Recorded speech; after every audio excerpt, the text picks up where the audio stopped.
Are you ready to talk about woman on the beach at night alone by the river who ran in the day in the Hill of Freedom about this tale of cinema? This camera. What about the pig? When the pig fell into that well? Peppa Pig's in this movie? Right now? Wrong then? Or wrong then? I'm Wilson Lai. I'm Benjamin Yap. I'm Eli Sands. You're listening to Deep Cut.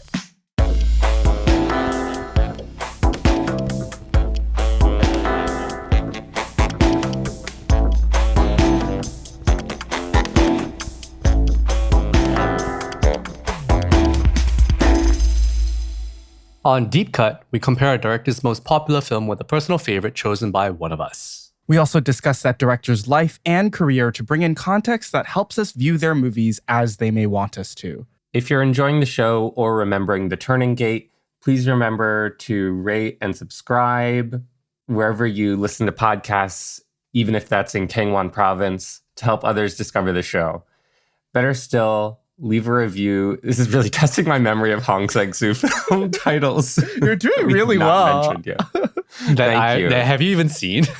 I've seen both of those. Better still, leave a review on Apple Podcasts or comment on episodes directly on Spotify. You can also find us at deepcutpod.com to find links to our socials, Discord, and Patreon. Welcome, welcome, welcome. Let us walk up into this introduction of a new Deep Cut director. This is the last Hong Sang-soo film title I will use unless it appears right in front of your face. He's not just speaking things with weird emphasis. These are titles for Hong Sang-soo films.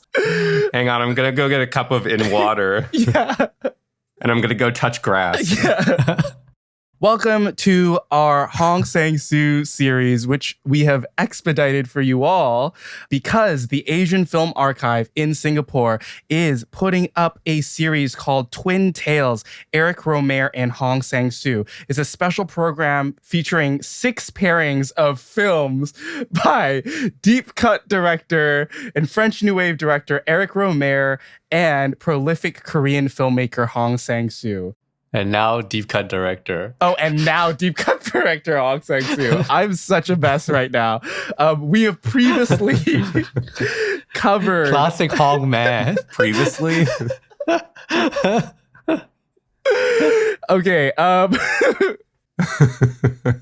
There are a lot of deep cuts from Hong Sang-soo's filmography in this program that's playing in July at the AFA.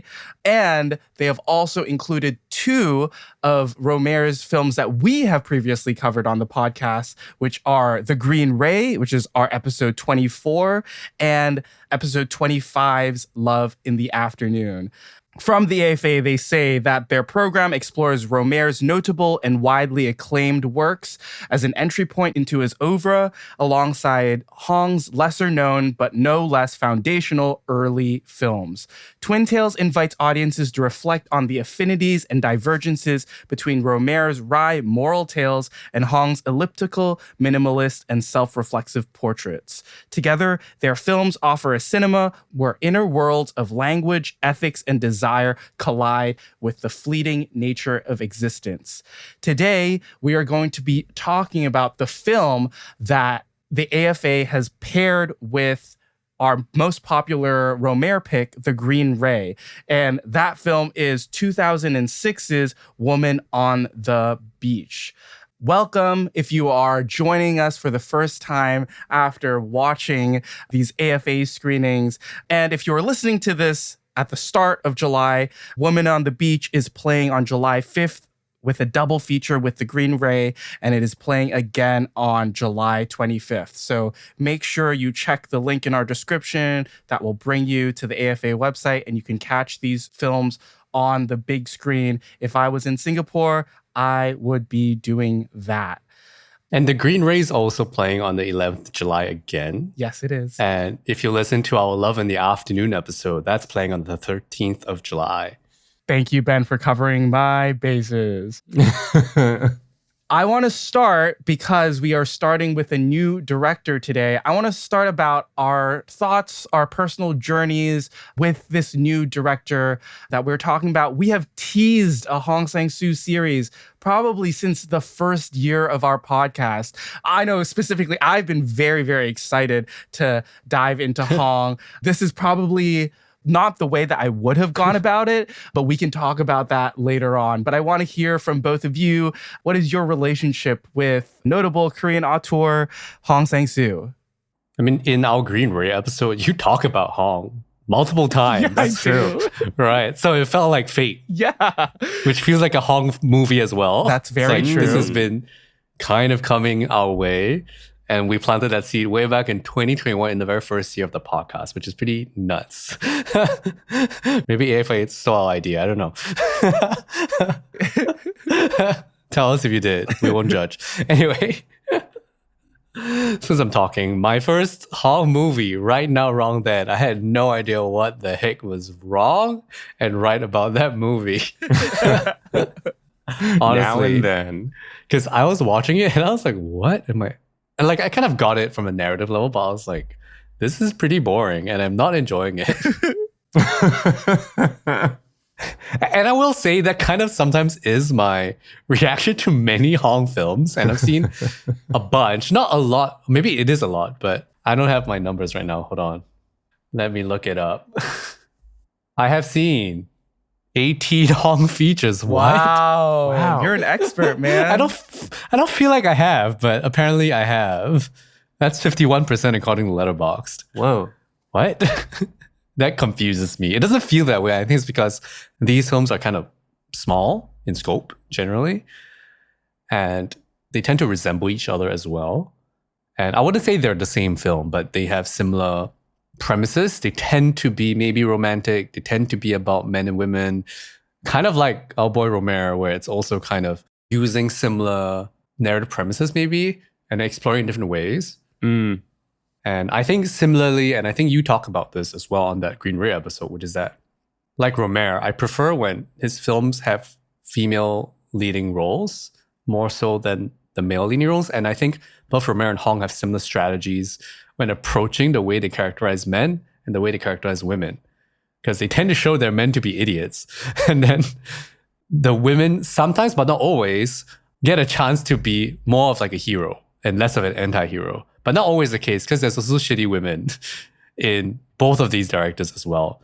But I think maybe there's less of a tendency to allow his men to be more, I guess, moral in that sense. But I guess my journey with Hong is I still watch them and I find them interesting, and I still don't know. So tell me how I should feel about this. I don't think anyone should be telling you how to view Hong films. I think that's the beauty of it. I think they're so open. It's such an expansive, but also limited at the same time filmography that you can sort of make of it what you will. And everyone's approach to his films are very different. I will add, of the films that are playing in this series, the Rohmer films, you know the ones I like, which is the ones we covered. And for the Hong films, the one of these picks that I especially like is Yourself and Yours. So if there's any one of these things to seek out specifically, if you want a recommendation from me, it's Yourself and Yours, which is on the 19th of July, because I think that's one of my favorite Hong movies. And I've seen a lot of them, but I don't have a lot of favorites. So that's a stronger recommendation than usual. Yeah. If Ben has seen a lot and feels like he's seen very few, I kind of have the opposite situation where I've seen a solid 7% of his filmography, according to Letterboxd. I think you've seen 40? It feels like you've seen too much. No, not too much, but I feel like I get his thing. I've seen pictures from the 90s from him, from the thousands, and from the 2010s. What are the 4 films that you've seen from his filmography? In chronological order, The Power of Gangwon Province, On the Occasion of Remembering the Turning Gate, Grass, and now most recently, Woman on the Beach. What? Wilson's shaking his head. The most random 4 films. I know. Somehow. You know, I think of him as kind of a narcissist, where especially his early movies are critical of men and very clearly himself in ways that are both incisive and quite self-pitying, which makes it uncomfortable to watch. And yet, I feel in those early movies, he does have a pretty strong handle on frustrations between men and women in relationships and miscommunication. So I think about The Power of Gangwon Province especially a fair amount, which is the first of his that I saw. And looking back, I gave it 3.5 out of 5, which I guess means I didn't love it, but I think about that movie a fair deal. Like the balcony sequence, the sort of way that he composes frames, the things that happen out of the camera's view that you hear about later on, the goldfish motif, like it's one of those ones that is uncomfortable and sticky. And I think that's maybe how I relate to his movies and the sense of his filmography that I get. Grass, to Ben's point, I think gives me the impression of his later movies focusing, especially when Kim Min-hee is his muse and star, or Isabelle Huppert. It seems like those are the ones where he moves a little bit away from self-pitying and has a little bit more to say. I'm less well-versed in, well, insofar as I'm well-versed in anything Hong, I'm less well-versed in that era of his. But I'm excited to watch more, and I have a tremendous respect for him because of especially Wilson's love for Hong. I feel like I know about a lot of his movies through Wilson's viewing experience vicariously. Oh, you're welcome. What about you, Wilson? What is your relationship to Hong? After naming the movie you named, the movie of the decade? My movie of the decade being what? The Novelist film? Yeah, of that decade. Yeah. Which decade? I forgot which decade. When did that come out? I think it was this decade so far. It's one of my favorite movies of this not decade. even halfway over. I mean, I can make... What's stopping me from making a list about the decade as the decade's ongoing? I'm still alive in this decade. I will continue to add movies to that list. I think the Novelist film is incredible. Okay. Let's just backtrack to 2016 where I watched The Day He Arrives for the first time. Also, shout out to Joseph Eusebio. Oh my God, again? We love you, Joseph, but again? Well, this man fathered you. Seriously, I'm like, I owe so much of my life to him. And I'm fucking like, I don't know, I was listening to the Chantal Ackerman episode that is about to come out or it hasn't come out yet. And I also do this thing. And I'm like, what? This is becoming a recurring joke that's actually like my life. Like, it's funny, but it is my life. But Joseph was the OG Hong head. And for years, he was like pressuring me to get into Hong. So I watched The Day He Arrives, do not know what's going on. I do not like it. I really don't like it. The next year, Hong's big movie, On the Beach at Night Alone, comes out. I see that. I'm blown away. I'm amazed. And then I go back. I watch Right Now, Wrong Then. Don't like that either. I watch Power of Gangwon Province. Both movies that affected you a lot and like left an impression. Like, I hated The Power of Gangwon Province. Absolutely. I didn't like that either. Yeah, by like 2018, the start of 2018, this was a director that I probably, if you ask me, is there a director that you don't like their films? I would tell you that it was Hong Sang-soo and his movies. And then something happens, something unlocks in me. I like start racking up more features. I watch Grass. I love Grass. I watched Claire's Camera, and that really is probably the final like infinity zone, which unlocks Hong Sang-soo's movies for me. And then I just get obsessed. And I think every movie after that, I mildly enjoy. Like, I don't think I've given a Hong film less than 4 stars, except for Hotel by the River, since then. And I feel like if I were to revisit Right Now, Wrong Then, The Day He Arrives, or even Gangwon Province, I will find something to really latch onto and to really love about his films. And I think another foundational text in my relationship with Hong is Dennis Lim's book on Tale of Cinema. It is not just a book about Tale of Cinema. I think Lim goes into a lot more detail about his relationship with Hong movies. He sort of describes Hong's films as sort of all rooms in a house, and the more movies you watch, the more rooms in the house you unlock, and you just get a fuller sense of this artist as a person working rather than treating the movies as individual films. You sort of attach each movie to itself and they form a portrait of an artist. And I feel like I resonate with that feeling a lot with regards to Hong. And I'm just so excited to get into this film and Hong's filmography with you guys, because the well is so deep and I feel like there's just so much to talk about with his films. Before we start talking about the film that we were supposed to be talking about today, Woman on the Beach, I'm going to do a brief director overview, and then we can talk about the film that we watched for today's episode. Hong Sang-soo was born on the 25th of October, 1960 in Seoul, South Korea. Big fun fact, he is a Nepo baby. I didn't know this. His parents owned a film production company named Cinetel Seoul. So I think it was just not out of the question, or it was not a surprise that he wanted to go into arts. So in university, he started in the theater department and then sort of jumped over to filmmaking. He says that he had this idea that filmmaking was maybe deeper than theater, and it was just an accident how he ended up in the film department. And after studying in film in Korea, he went to the US and he went to the California College of Arts and Crafts, and then went over to the Art Institute of Chicago to continue his studies in film.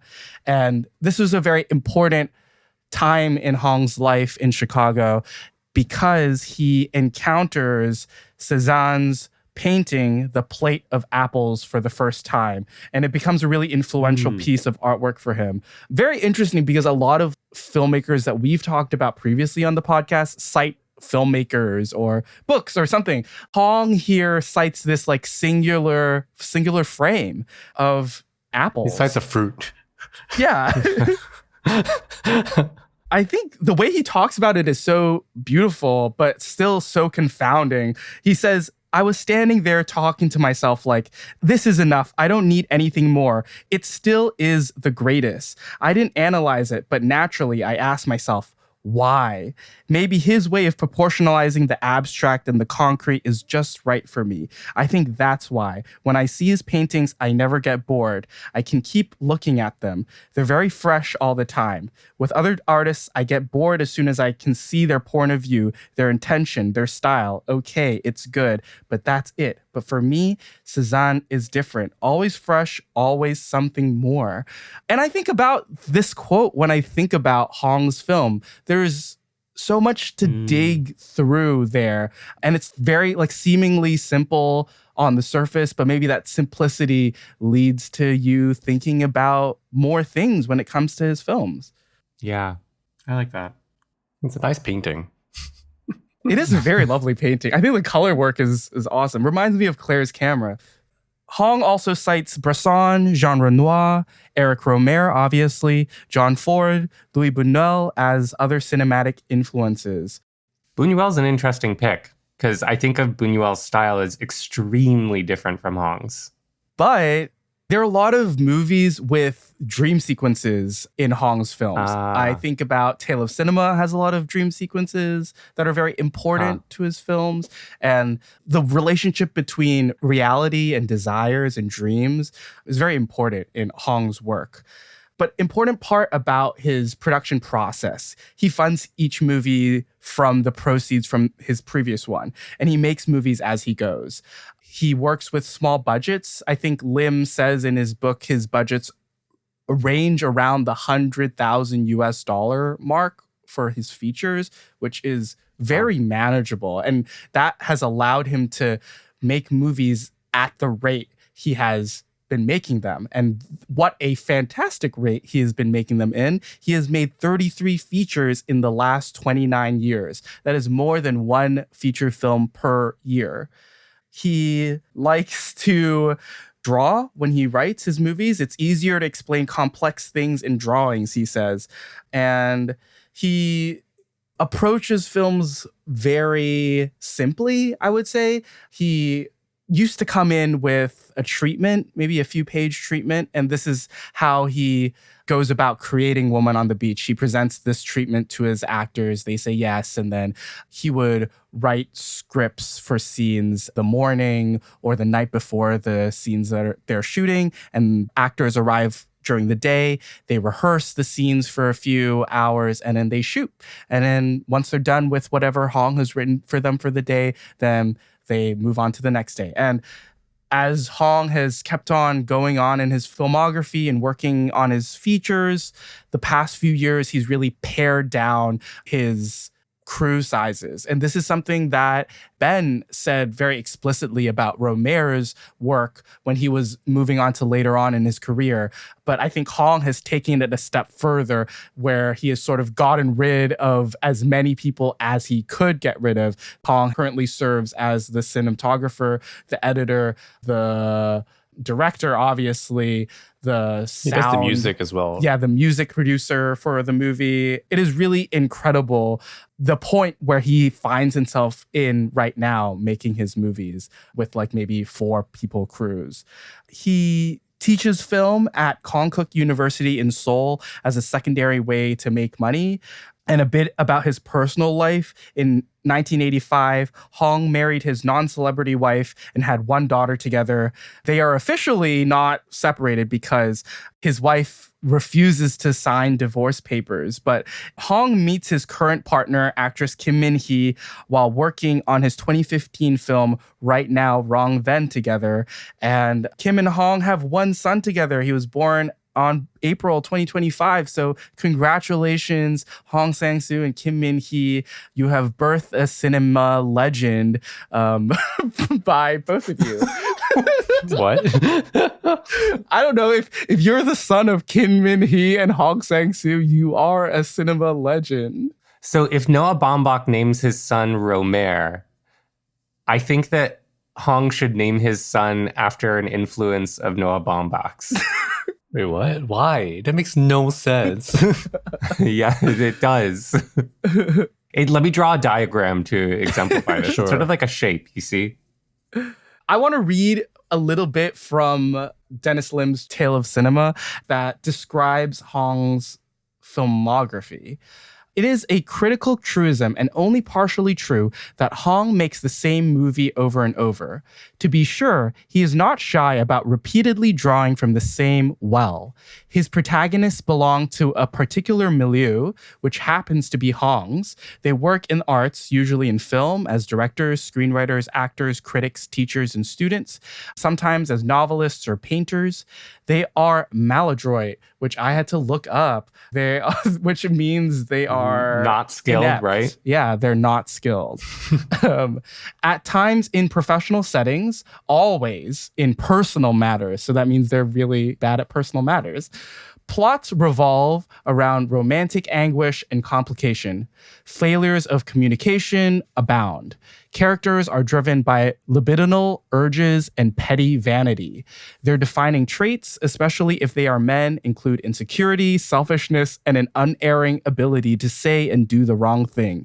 Action tends to be displaced to the realm of talk.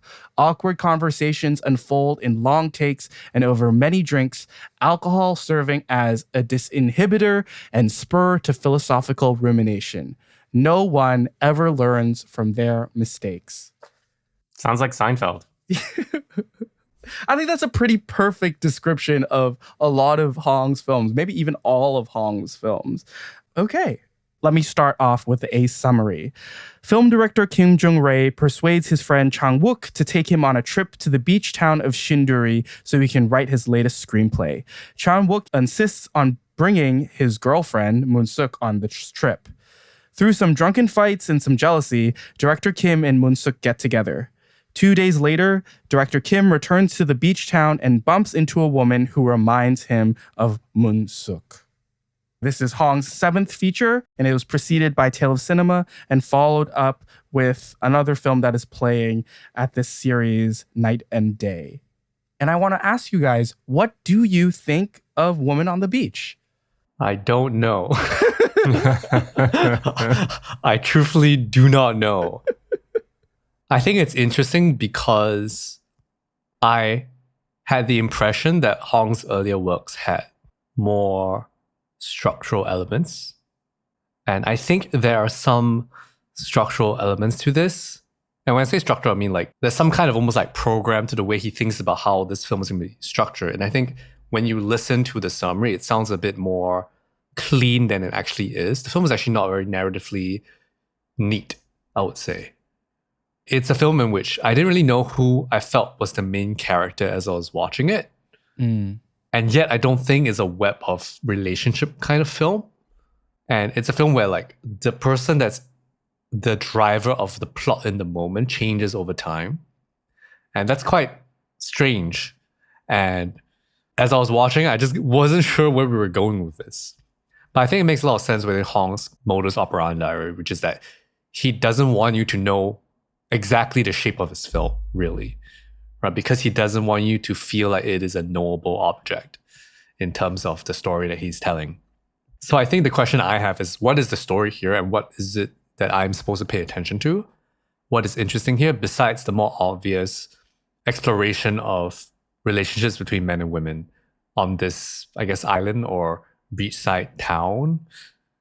I would say emotionally, I just find the dudes so annoying and the women also very annoying, which is, I think, more rare in the Hong films. Everyone's so bloody annoying in this friggin' movie.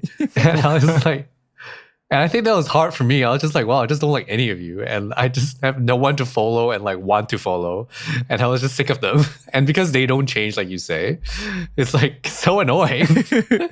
Nobody learns anything. They're all idiots. I think Moon Suk learns. I don't know if she does. Yeah, I guess it's an emotional response, but yeah. What do you guys think? I do see a shape here. And I think off mic or maybe in a previous episode, we've talked about how I sort of see the Hong films that I've seen as kind of shapes in a literal kind of way. I'm going to gesture on with my fingers, which is not good for an audio medium. But if there's like a kind of upside down triangle funneling at the start, then it gets like wiggly in the middle and then turns into a right side up triangle at the very bottom. Like an hourglass. But with a lot of squiggles in the middle. It's sort of like the shape that director Kim draws for Moon Suk. True. Yeah. And, you know, honestly, I loved that part of the movie because it was like, oh, so Hong sees his films in a similar way to how I watch them. Gangwon Province is like an hourglass kind of on its side that maybe breaks at the end. And Grass, Wilson, and you and I have talked about how that's a circle. Yeah, with a point in the middle. So structurally, I do see some shape here, but probably I'm going through a similar thing to how I watched Gangwon Province, which was initially when watching, I was like, this is cringy and hard to watch and also compelling.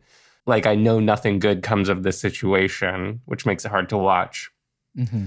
And even in the days since watching Woman on the Beach, I'm still sort of thinking about different moments and compositions and how those relationships play out. Again, I think Hong has a really good handle on how men and women miscommunicate. And there is something optimistic about the ending here, too. Weirdly, I'm maybe in a similar space to Ben where I'm not entirely putting my finger on it, but I think I'm vibing with it. I think I like it. Yeah. I also like it, but am very unsure of it as well. I think, Ben, you are right. This comes from an era of Hong filmmaking where he's slicing movies in half. He's doing a lot of the replay a similar situation, but maybe change one thing and see how everything else plays out with this relationship in a lot of the previous films that he was doing. So Woman on the Beach feels a little off where it doesn't have that exact structure or structure to like fit things into. But I think as I was watching and as we got on to the second time that director Kim is at this beach town, it sort of clicked to me that, okay, this was his second go around. This was director Kim's second go around. And we're seeing how he's approaching this second situation with this new woman. And yeah, I thought it was very funny. I actually enjoyed how annoying these characters were. Like, I think I've grown to laugh or just like find what was funny about these situations and just really like treat it as the most ridiculous thing ever. And I found myself laughing through like so much of this movie and like actually really, really enjoying the watch and like finding it really funny. I think probably you put any of my friends in a room with me when you watch this and no one will find this funny. But I was really like enjoying my time. I think Moon-suk is one of the coolest Hong characters that he's put to screen. I think just the way that she approaches this relationship with director Kim and also her friend Chang-wook, or the guy that she's dragging along with her. And I think where she ends up at the end of the film is so beautiful and really heartwarming. And just that final shot is seared into my brain. I don't think I will forget it. So good. Yeah, just what a beautiful, like, odd moment. And I think that's just a very clear indicator of like, this is a Hong film. Like, I think Hong loves to capture really just odd moments in people's lives and really like play it off as something normal. And you sort of like take it as like boring or like not much happening cinema, but it's just really beautiful to just envision life and portray life like this with all the asshole men that you can put in to a movie.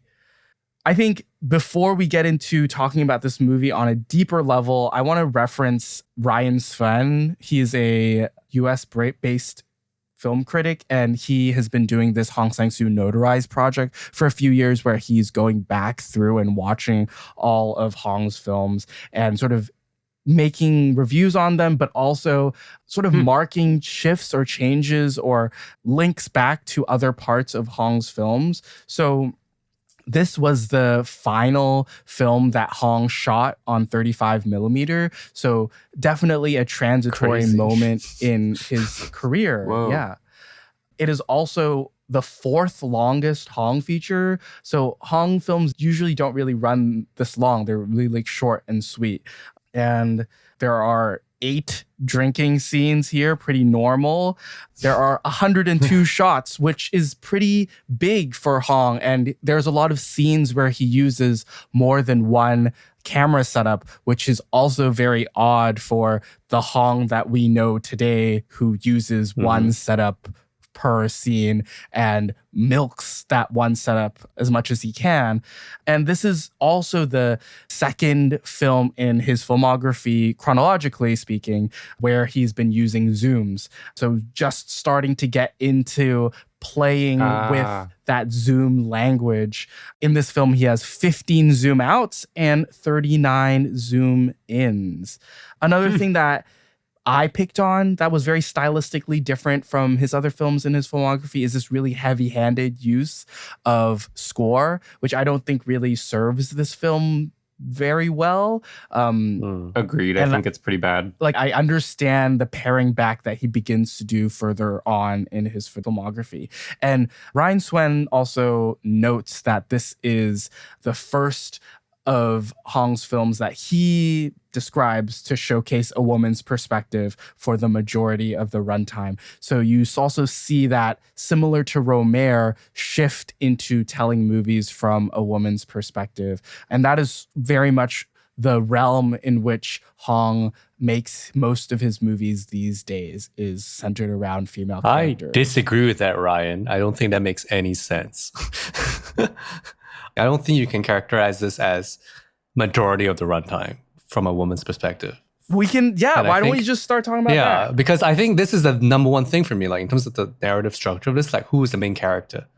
And there are 2 things to think about for me from this. First, the title. Woman on the beach, not women on the beach, because there's actually 2 of them. Right. And I think that plays in this idea of repetition, like both women are the same woman from this perspective of director Kim. And I do feel that he is the main character of this because he's filtering the women's experiences through his perspective. And he tends to drive the plot of it, I would say, only in the last third that Moon Sook kind of like appears and starts to drive the plot on her own. But I would say that Director Kim is mostly the main character of the film throughout most of the film until the very end when he hurts his leg and can't move. Agreed. So I don't think this is a case of a woman's perspective forms the majority of runtime, Ryan. And I think that doesn't make sense. Like, I think just even if you don't use a timer on this, the feeling of the film is that it comes from the male's perspective. And I think this title also feels like a title with a kind of male gaze. It's about the woman on the beach from his perspective, right? And even that last third of the movie, Moon-suk is still making decisions inspired by her feelings about director Kim or in reaction to him. They're not really independent of her relationship to him. Yeah, I would agree with you, also Ben. disagree with Ryan on this, just for the record. And I think the fact that they mirror each other, but they mirror each other in a way that foregrounds the director's perspective about both women. He thinks they are the same. And for me as a viewer, I'm like, these women don't look a single thing alike.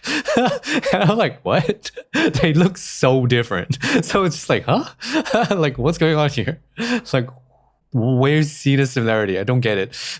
I think that opens up the can of worms into trying to figure out what director Kim is thinking. For me, I'm just like, oh, this is just a stupid man that is trying to get in this woman's pants by saying, oh, you look like someone I want to interview you for a movie I'm doing. Like, and he succeeds in his goal the second time and it comes back to bite him in the butt. But there's so much philosophizing or like just so much like outward speaking that in Hong films that I feel personally try to cover up true intentions that are much simpler and a little grosser. But I think that's the beauty and the comedy of it, is that Hong is honest about it. Like, he's honest, like, okay, this director is making a movie about these women or like he's trying to write a movie about this woman who he's fucking over and gets fucked over by. He's not trying to like put this director up on this pedestal. More so, like he's trying to like punch this guy when he's down. And I think that's, what makes it such a joyous viewing experience for me. For me, it's kind of, with cringe comedy. Yes. That you do want to see the person get punched down more than what I see in this movie. Like, the movie is very kind to him, I would say. Isn't he just making himself look like an ass every scene, though? Oh, so he gets to sleep with both women and he writes his fucking movie. He makes it and he has zero consequences. This is a very kind movie to this man. Yes, we can laugh at him. And I'm not saying this is about the quality of the movie, it's just about the quality of the man, and he can be a bad person. It doesn't matter. But Director Kim wins. I think that anger that we feel for him at the end of the movie, which I also feel, Ben, it's like the existence of the movie is his comeuppance. The anger that you, the viewer, leave feeling is sort of his comeuppance, that we don't feel sympathy for him because he faces some big backlash. We leave the movie feeling angry at him and only angry at him.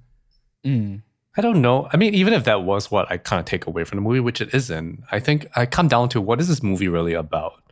And I can't pin it down, right? If you think about something more overt, like Right Now, Wrong Then, which is similarly kind of soupy, like even though Right Now, Wrong Then has this structure where it repeats the film twice, and the second time it's slightly different. And it's not clear exactly what that slight difference really is. Scenes play out differently. But is it that the characters are different or they just make different choices? Like, it's a little harder to pin down, but that clear structure tells you what the game is, the game of the movie. And I do think of Hong movies as kind of like games. They're narrative games that he's playing. And so here, I think the clear one is that, two women on the beach and that supposedly are alike, but then from our perspective are not alike, whether in look or even in personality. And that kind of, I guess, is the core game of this. But then on top of that game, then what is it trying to express? Or is it that all Hong films are just trying to express this general zeitgeist about the relationships between men and women? Or maybe at least Hong's perspective on those relationships and the way he views the way men look at women and the way that women respond to men, at least in the context of this one. I do wonder what is the nuance or like the shade of it in this movie that he's trying to show that's different from some other movie, you know? What is it? I don't know. You know, you saying that it's a game kind of makes me think of director Kim as like trying to play a game in his world. And Yeah. after he drops off with Moon-suk, it's like he tries to hit restart and play a new game with Sin-hee. And what if you hit replay on the game and the people around you in the world still remembered what you did in the last game and still had feelings about it? Which is sort of how director Kim treats the women in this movie, as if they are just there for his disposal and that he can say anything in order to sleep with them, which, needless to say, is disgusting. And he comes off looking like a real pig. But I think that maybe for me is kind of the point, and it shows Moon-suk moving past that, especially in the kind of lyricism of the final shot. She gets to have something different in the end, but it does still feel like it's from a man's perspective. Yeah. She doesn't get to expound on her feelings as much as director Kim does. I do think at the end of the day, the movie is just vibes. And I think that is what Hong is trying to do with most of his films. Create vibes. Yeah. And in here, it's kind of like a vibe of like, oh, look at these annoying people. And I think the reason I keep asking this question of like, what is this movie about, is because I think it's not a question you can answer. And I think that's the point, that there's a bit of a wordlessness to how you can answer that. It's like, oh, this is just like what it is. This is a situation. There's a lot of ideas at play here, right? Like, even when speaking about the thing you were trying to get at was just like the relationship between men and women. And I think this film sort of pinpoints this sort of like jealousy that goes both ways between director Kim and Moon-suk, and also this idea of a Korean nationalistic man and this woman who has been abroad and has had white boyfriends, and why that like that makes director Kim like obsessed over this fact, and maybe somehow use that as a reason to justify his betrayal of her. I think that is a really like weird moment. I was like, whoa, why you like bring this up, or why are we getting into this like weird like foreign like local thing? But if you sort of like track it with his next film, Night and Day, it's basically Love in the Afternoon, but this man is abroad in Paris during this time where he has a girl back in Korea and he meets someone in Paris. And I think that move abroad as well is also a very important move in Hong's filmography, to talk about this sort of like cultural misalignment.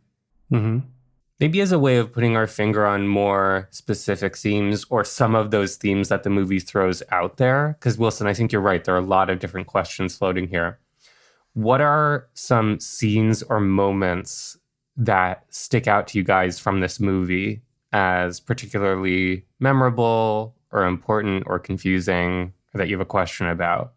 My big one is the middle, when he kneels in front of the tree. Oh, yeah. Because I was like, what is happening? And so this is actually the moment that cleaves the film in two.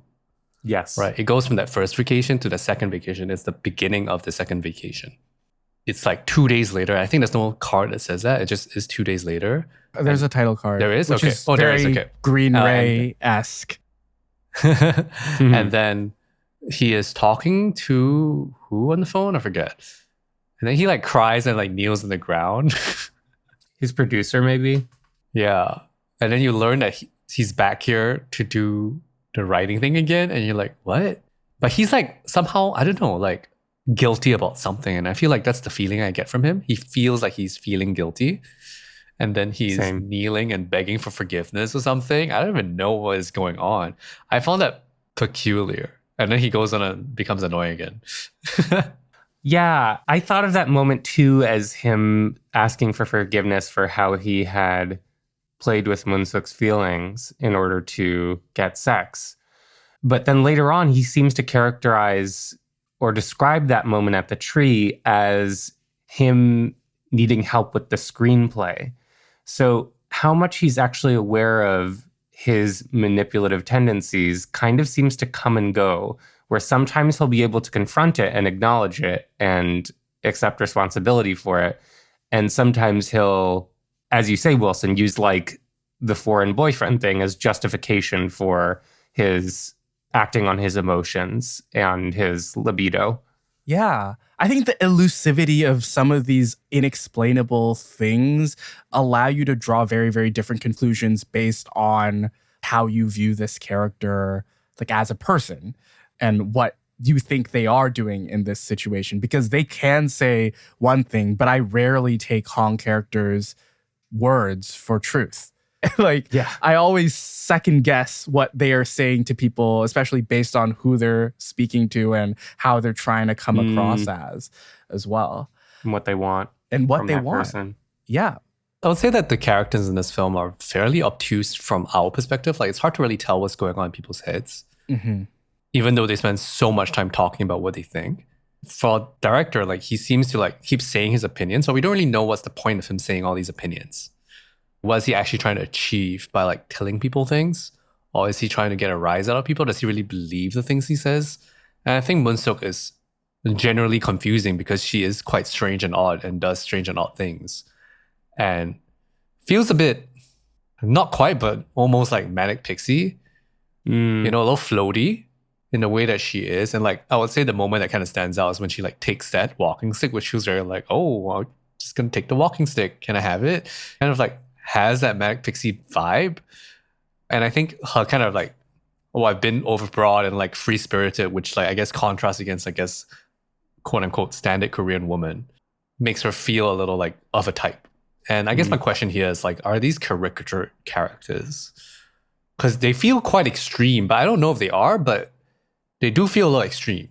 Like extreme in a way that they are sort of filling out these character types very fully? Yeah. Or, okay. Yeah.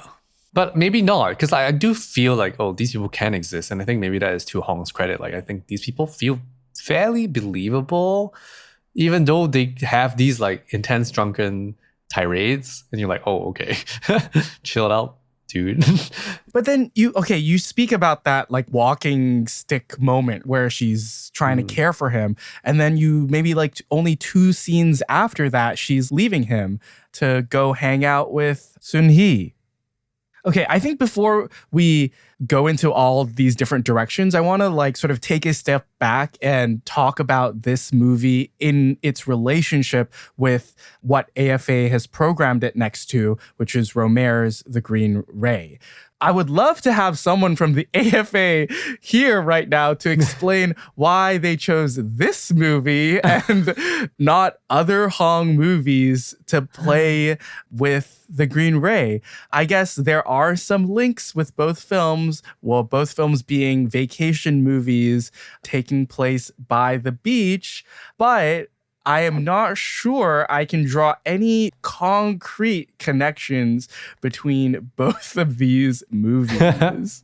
Yeah, I do find it a little tough. I guess they're just vacation movies. I think I maybe see something. What? I know I sound super sure of myself, but I think it's that if Delphine is uncomfortable because she can't find a legitimate connection that she finds fulfilling, and she's trying to sort of fill the gap with different people over the course of the movie, including, lest we forget, Lettuce, then here maybe Moon-suk is kind of looking for something similar, and she professes love for director Kim very quickly. And is, I think, perhaps a little bit reductively, Hong makes her sort of wound from earlier in her life, her relationship with her father. But ultimately, rather than being satisfied in finding a companion who wants the same things as her, as happens in The Green Ray, I think here she finds potentially a little bit more peace with herself and gets to have that final moment on the coastline where she drives off. I think it's kind of a tenuous connection, but I don't think it necessarily has to be an exact match, because in the statement that you read from AFA, Wilson, it says that they are encouraging consideration of the affinities and divergences between Rohmer's wry moral tales and Hong's elliptical, minimalist, and self-reflexive portraits. If there are some surface level connections, beach, relationships, woman, man, then I suppose I do agree that there are more divergences and contrasts. We read this little excerpt that the AFA sent us that describes the pairing.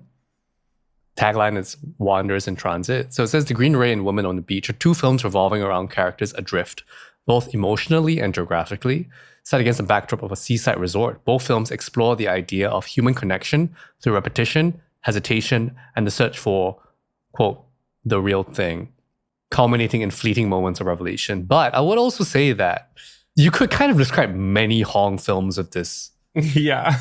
Many Hong films are about vacation. Many Hong films are about human connection. All of them are about human connection. Every single one of them. And a lot of them about repetition, a lot of them about the search for the real thing, and a lot about fleeting moments of revelation. So I think the most kind of simple thing is that it's set with the seaside resort. And I think I see what you're saying, Eli, about how Moon-sook occupies a very similar kind of character that Delphine does in The Green Ray. She's a little flighty, she's a little hard to pin down, a little all over the place. There are other Hong films with women like Delphine in them as well. Mm-hmm. I think of Min Hee as somebody who plays a lot of characters with similar natures as Delphine. Yeah, totally. For sure. But I do see that Moon-sook, this character, also feels similar. But I think it is harder to feel the rhyme between the movies because of the difference in perspective of the films. Because Moon-sook is being looked at rather than Moon-sook is the person that we are following. Totally. And we do start following her later. So I think that is the key core difference between the two things. Like where that character sits changes your relationship with that character. Because in The Green Ray, sometimes we don't understand Delphine, but we root for her. We know what she wants. Yeah. I don't really know what Moon-sook wants. And I think because I don't know what Moon-sook wants, I don't know how to root for her. Like, I feel like Hong's In Another Country, which stars Isabelle Huppert, would be a much maybe cleaner fit here. But maybe using this AFA series to pair really popular Rohmer films with deep cut Hong picks, which I would consider this very much to be a deep cut, make this appropriate, I think, for a film that is not widely seen by Hong heads. Well, one suggestion, which is that I'm just looking at the schedule for these screenings, and I think the film that most matches on to The Green Ray is Ao Sun-hee in terms of narrative structure. Ao Sun-hee is about a woman who then hangs out with 3 different men, and then they're all really annoying. Oh, that's Green Ray. Yeah, but of course, it's not really a vacation film. And what's interesting is that Ao Sun-hee is actually being paired with A Summer's Tale, which is about a man who hangs out with 3 women at the beach town. So, in a way, I'm not saying that you need to, but in a way, these are like, let's draw diagrams again. Yeah. Now I have 4 films, and it's like an X.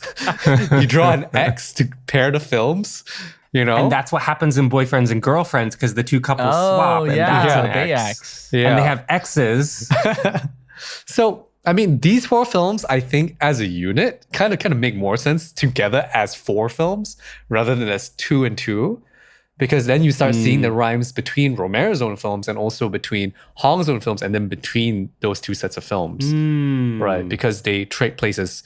I mean, with Woman on the Beach, you could still say it's very similar to A Summer's Tale. It's just that there are only 2 women in the situation. And then the fun thing about Woman on the Beach is that interaction that the 2 women end up having instead, which also does happen in Ao Sun-hee, which near the end, the men start talking to each other, which is not something you see in The Green Ray. The Green Ray is much more rooted in one perspective that goes on 3 separate adventures. I mean, all of Hong's films kind of feel the same anyway, right? So what you're saying is I should buy tickets to all 4 screenings. Yes. If you use the promo code, no, there's no promo code. There's no promo code. You know what they should have paired? They should have paired Claire's camera with Claire's knee, because they both have Claire in the title. Oh. And then A Traveler's Knees, too. I feel like we have talked around this movie and not really about this movie, and I'm not very sure what to talk about. I do want to kind of highlight the cinematography, which I think looks good. And I'm bummed this man just decided to shoot on what amounts to be an iPhone at this point. It isn't an iPhone, but he might as well just be doing that at this point. And I want him to stop. I was talking to a friend of the pod and also a member of the AFA, Natalie, and we were like, this man is so annoying. Can he shoot on an actual camera? No. Like, please. Like, the movie can look like this. You won't be getting 3 Hong films a year if you had him hire a cinematographer. Why? I don't think that makes any sense. It costs money, dude. I guess.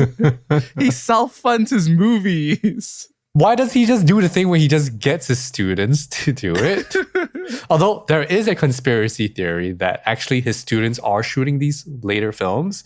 He's just the DP telling them what to do. Oh. But I guess he still doesn't have the budget for a bloody camera. So, you know, he could buy a camera, like a decent one, and then just keep using it. But now he's shooting on what feels like a camcorder. Anyway. I will argue that they're beautiful in their own way. And I think they're also representative of Hong's worsening eyesight. Like, In Water is explicitly super pixelated because of his bad eyesight. What? He's like in his 60s. That's not that old. He's a new dad. That doesn't change your eyesight. No, I don't know if I buy this argument, Wilson. You've been saying this, but I don't think I buy it. Because, like, what if the films are just now, like, the writing gets worse? And it's like, oh, his hands are weak now and he can't write. Or his mind is deteriorating. So I forgive him for the worse writing. Like, what does that mean? Clint Eastwood's about to direct a movie at 95 years old. Step it up, Hong. You know what I mean? It's like, let me forgive him for his health problems. Like, what? Oh, my movie's blurry because I have to wear glasses. It's not a forgiveness thing. Like, he wants to portray to you the way that he is seeing this world right now. I don't think it's that like hard to get, Ben. Like, don't need to dig that deep into it. Like, I'm not. They're just out of focus. I mean, that one film was out of focus. Just that one. It's In Water. The other ones look okay. Like, well, guys, breaking news. Hong Sang-soo stubbed his toe, so he's going to direct his next movie standing on one foot. Anyway. Okay. A moment that I really want to, like, touch on in our discussion is this moment where director Kim draws a diagram to get himself out of a sticky situation with Moon-suk. So this is after he sleeps with Sun-hee, the second woman, and Moon-suk basically catches him. And she's telling him, like, there's no way out. I know the facts. Like, you slept with her and you're a bad man and I'm not going to see you again. And he's like, okay. She doesn't even threaten that. She just wants to know the truth. Yeah, and she just wants to know if they stepped over her on their way out of the hotel room or not, basically. It comes to that point. But he tries to combat this by drawing a diagram. And I think this is Hong sort of parodying himself by having his director stand-in draw a diagram. And he draws a very squiggly figure and says, like, this is reality. And then he picks 3 points in that figure and he says, okay, this is me viewing you having sex with another man. This is your face when you're orgasming. And this is something else related to you having sex with another man. And he draws a triangle from these 3 points. And he's like, well, like, why don't you think about other things that are truths within this truth? This is your face when you eat something very sweet and delicious. This is where you, like, forgive a friend. And then he draws a larger shape along the outline of the squiggly truth and is like, why don't you open your mind up to other truths in this big amalgamation of truth and forgive me, or don't dwell on this part of the truth that much. And I found that part to be illuminating, but also hilarious. Okay. And then she kind of takes it and she's like, you're so smart. Yeah, I was like, what? I was like, what? What is going on here? Who are these people? They're all insane. This is the moment I felt like They're all crazy. Like, damn. No, but is she fucking with him as well? Is she being like, well, yeah. I don't know. Or even bullshit. deluding herself a little bit because she may not feel ready to confront that he's directly lying to her face. Yeah. Yeah, I don't even know what is happening in this movie. Like, every time we talk more about it, I'm like, what? I think it also has to do with his persona as a director, which Moon-suk knew of him beforehand and admired his work. And then at the end of the movie, when she's calling him for the last time, she says, I think I liked you better as a director, parentheses, than as a human being. That's such a scathing line. Scathing. It's so good. But that drawing that he makes to kind of explain away him directly lying to her is a very creative, artistic director move. And maybe there's something charming about that. And it distracts from what a crummy person he actually is, because it highlights his alternative ways of thinking. And he's a visual learner. So it forefronts that authoritative, creative director persona rather than the mean-spirited, selfish guy that he actually is. Mm-hmm. You're reminding me of the turning point in the movie, or the first turning point in the movie, which is like the restaurant, where he loses his absolute shit. I was like, what is happening here? What's this movie about? Because it takes a long time to ramp and like figure out what this movie's about. And the first time you're like, oh, like, who's the main character of the movie? You don't really know until after, I would say, that scene where he blows up and after his friend, like his assistant or whoever, disappears. And you're like, oh, the director's the person to follow in this film. But then he just absolutely like blows up at this waiter who's just like pretty nonchalant. And I was like, what? Yeah, I think that Moon-suk calls that entirely correctly, that both director Kim and Chang-wook are acting tough in order to do like an alpha male chest puffing, headbutting display to win her over. And it's pretty easy to see through that. And it is one of those like funny yet cringy things. I thought the movie is going to be this game between the men. And then the other guy disappears. And I was like, oh, wait, this is different than what I thought it was going to be. Because I would say that first portion with Chang-wook still in the picture is a very nice self-contained Hong movie already. Right. Where you get to kind of basically get this revelation that Moon-suk has, that it's like, oh, you guys are just kind of doing your weird dick measuring contest here. That's already kind of interesting in itself. But like kind of simple, but like quite easy to process. But then the film continues for like the next 90 minutes after that. In that bit, right, where that is just like one revelation that she has, right? And I think she very clearly admits that and portrays to us, the viewer, that she has stronger feelings for director Kim than for Chang-wook. And Chang-wook sort of just takes a step to the side because of this. And it becomes more about these two people and the relationship with one another. And this sort of triangulation of one person pursued by two people is sort of mirrored in that second go around where director Kim meets the two women, and the three of them form a triangle of sorts as well, where the other woman, Sun-hee's friend, just sort of also disappears halfway through, and they move on as a pair, the two of them, director Kim and Sun-hee. There is a repetition or a sort of mirroring that's going on between both parts here. It's like interlocking triangles here. And also the similar vibe of the other girl doesn't want her to... Sun-hee's friend doesn't want Sun-hee to sleep with him because Sun-hee's friend is the actual director's fan. Yeah. Right? Something like that. I did wish we saw more of that perspective to feel the relief of that interlocking triangle. Because it's a little hard to spot, and it's also not very... The shape is there, but it's not that interesting, I would say. Like, I see the shape, but it's not really saying anything or doing anything dramatically, I would say. Because the focus is so much more on, like, just Moon-suk and I guess on director Kim and that relationship. And also, like, early on, that casual revelation that, like, for Chang-wook, he has a wife. Oh, yeah. I was like, what? I was like, huh? Slimy men. And she was like, don't call me your girlfriend. And he's like, are we not Yeah. girlfriend, boyfriend if we've kissed? You're telling me we're not girlfriend/boyfriend? I do admire the ability for Hong to create a narrative that is complete, but also extremely open-ended in interpretation or like what to talk about. And I think about cinema and like what is the point of cinema. And I think it's this sense of a Hong kind of pure cinema that is a dialogue cinema. Right? Because the response here isn't really to say what is the moral of the film, because I don't think there's a moral to the film. The way that Rohmer wants to do morals in his 6 moral tales, or the way that Rohmer hinges his comedies and proverbs on these proverbs that like give his movies shape, whereas Hong doesn't want you to zoom in on anything. He wants you to just sit with things and like just like feel things and then make unplaceable movies that you don't know what the moral is. You don't know what the organizing principle is. You feel the shape of it, but you don't know why the shape is what it is.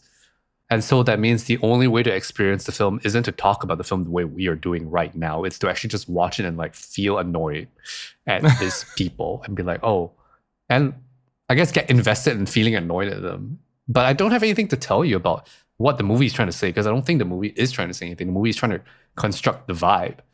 And for this one, the vibe is like annoying people. But okay, that's just my take.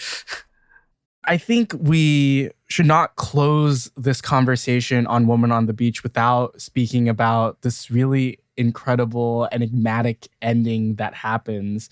At this point, Moon Suk has met with Sun Hee and they have a very lovely chat about Director Kim, but also about a lot of other things. And I think Moon Suk reaches a clarity within herself that allows her to leave Director Kim behind and venture out on her own. And this final shot shows her, for some reason, maybe just for the fun of it. I think this is also a very Delphine thing to do of her, where she just takes her car and starts driving it into the beach. And she's driving down the beach, and then she gets stuck in the sand, and she's like not knowing what to do, but still having this like Eat, Pray, Lovey kind of like glorious moment. And then 2 young guys come over and help her push the car out of the sand. And she seems a little intrigued by these men, a little like flirty, and they leave to go fix their own car, which has been stuck in the sand as well. And now she's free and she decides to drive back the other way on the beach.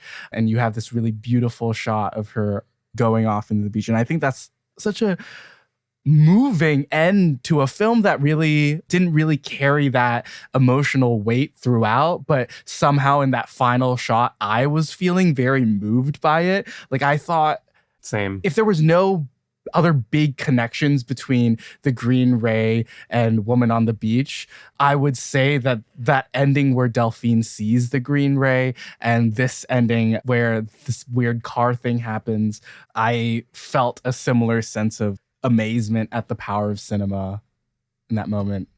Ben does not feel the same way. And he's right. And the thing's just me being like, whatever.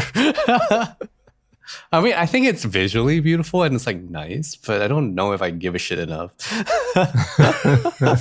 to really let this make me feel anything, to be honest. And I mean, your mileage may vary. Can you agree that this woman goes through it in like this movie? She goes through it. She makes these choices and she goes through the choices that she makes. Yeah. She fall in love with him very quickly. Yeah, and I think that's what kind of... I don't think she's swindled by Kim. I don't really think Kim is completely at fault here in that sense of whatever she goes through, because she is strangely obsessed with him as well. And when she tells him that she is interested in him, when Kim takes her aside and is like, which one of us do you like? And she's like, oh, actually, I like you. I was like, really? You like him? I was confused. I was like, I mean... like, you could just say, I like neither of you, but she chose him. And I found it very confusing. And I kind of like, she kind of lost me at that point. I would say. That's pretty early in the movie. And I was like, this woman is making bad decisions. And then she drives her car on a beach, which is another bad decision. Perfectly valid things to do. I don't agree with them, but it's perfectly fine. I just don't vibe with it. I like that final shot formally because whereas most of the movie has been on sticks with a little bit of panning and tilting to kind of follow the action, this feels like a very designed shot, even though there are spontaneous components within it, where it's basically I believe, pretty much 360-degree pan to the left across its whole arc. And again, to like close the movie with that shape feels like another kind of punctuation mark that adds a little squiggle onto the diagram. So where are we driving to next for Hong? We don't know yet. Okay. Just like her. We're just driving our car into the beach and getting stuck. That car alone on the beach at night. Yeah. There are 100% Hong films that I do want to get to, but there are also films in this series that we probably might want to cover and maybe have some guests on to talk about these picks in these movies. So once again, Woman on the Beach is screening at the AFA in Singapore on July 5th and July 25th. And be sure to catch the double screening on the 5th with the Green Ray. Special thank you again to the folks at AFA for helping organize this episode. And yeah, catch these movies on the big screen. Thank you for listening to this episode of Deep Cut. If you enjoyed this episode, please rate and subscribe to wherever you listen to podcasts to help others discover the show. A great way to support us is to leave a review for our show or comment on our episodes directly on Spotify. You can keep up with Deep Cut on Instagram, Letterboxd, and X at Deep Cut Pod, or follow our TikTok at DeepCutPod_film. If you want to chat with us and other fans of Deep Cut, come join our Discord server where we talk about movies, TV, music, and share what we're up to. We also have the Patreon. If you want to support us with a monthly subscription, we'd deeply appreciate it. Click the link in our description or go to deepcutpod.com to find links to everything we've mentioned here. Special thanks to our Patreon Deep Cut Pick supporter, Leah Lai. Deep Cut is hosted and produced by us, Wilson Lai, Benjamin Yap, and Eli Sands. Our cover art is designed by Justina Yam, and our theme song is composed by the one and only Eli Sands. I'm Wilson. I'm Ben. I'm Eli. Take care, and we're looking forward to talking about more movies with you next time.